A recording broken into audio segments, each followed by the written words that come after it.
ఎప్పుడైతే ఇంటికి చర్చ్ ఎంత దూరం ఉంటుంది మీకు ఇంటికి?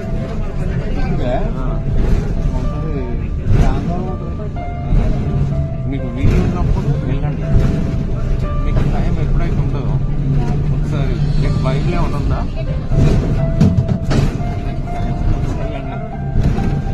ఏంటంటే ఆయన అడిగేది ఒకటే, ఆయన ఎంత పాపమైన కరుణించి క్షమిస్తాడండి.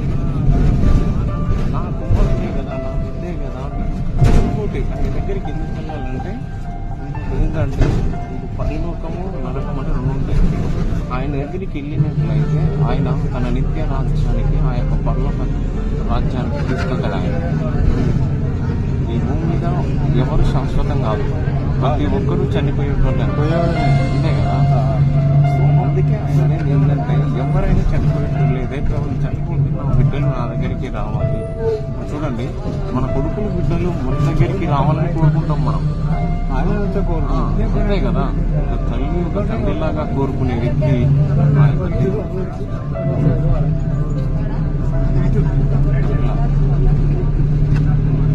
నేను కూడా ఆయన తెలుసుకున్నాను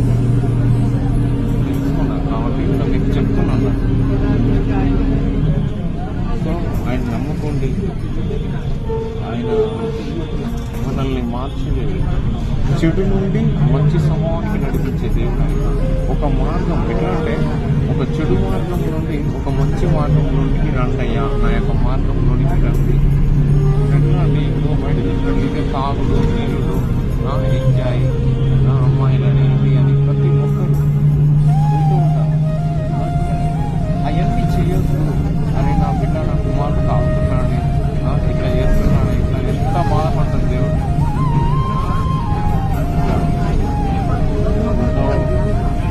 నేను అనేది ఏంటంటే ఇప్పుడు మనకు ఎప్పుడు చచ్చిపోతామో తెలియదండి.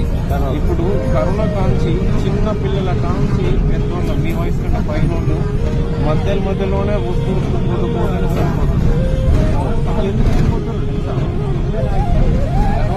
తెలియని రోగాలు, అనేకమైన రోగాలు వస్తుంది. సో అందుకనే దేవుడు అంటున్నాడు